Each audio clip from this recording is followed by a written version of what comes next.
આજે આપણે બનાવવા જઈ રહ્યા છીએ એક સ્ટાર્ટર જે છે રીંગણામાંથી, અને બધા નાના મોટા સૌને ભાવે એવું આ રેસીપી છે બ્રિંજલ ચિપ્સ. તો ચલો બનાવવાની શરૂઆત કરી દઈએ.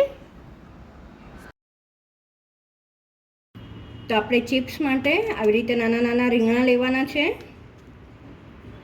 અને 1 ના 4 આવી રીતે સુધાર લેશું.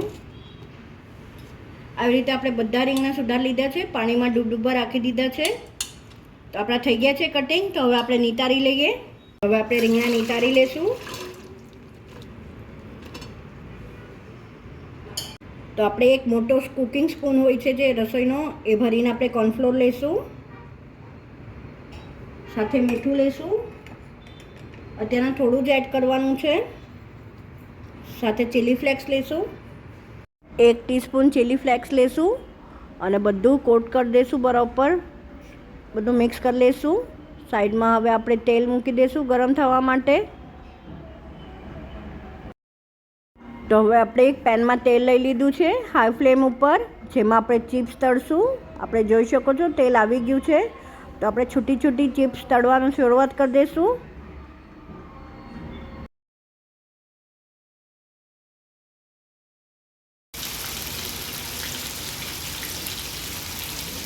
આપણો પહેલો બેચ થઈ ગયો છે. બહારથી કડક અને અંદરથી સોફ્ટ એવા રીંગણા ચડી ગયા છે. તો કાઢી લેશું. તો હવે બીજો બેચ ચાલુ કરી દઈશું તળવાનો, જે બ્રિંજલ્સની ચિપ્સ આપણે એકદમ હાઈ ફ્લેમ ઉપર જ તળવાની છે. તો આપણે ટોટલ બધા બ્રિંજલ ચિપ્સ તળાઈ ગઈ છે. તો આપણે ઈચ પેનમાં પાછું ફરીથી થોડું તેલ લઈ લેશું.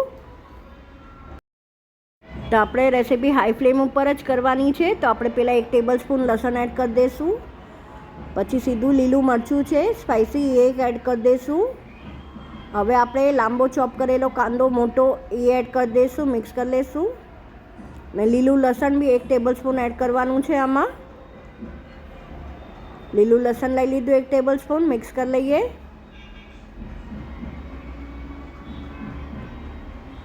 સાથે જે બ્રિંજલની ચિપ્સ છે એ એડ કરી દઈશું. તમે જોઈ શકો છો એકદમ ક્રિસ્પી થઈ છે. હવે જે કુકિંગ સ્પૂન છે એ જ માપથી આપણે શેઝવાન સોસ લેવાનો છે. મિક્સ કરી લઈએ બધું અપસાઇડ ડાઉન. સાથે ટેસ્ટ મુજબ આપણે થોડું મીઠું એડ કરશું. ઉપરથી હવે આપણે કોથમરી ચોપ કરીને એડ કરશું. તો રેડી છે આપણું. તો ચાલો સર્વ કરી દઈએ મિક્સ કરીને.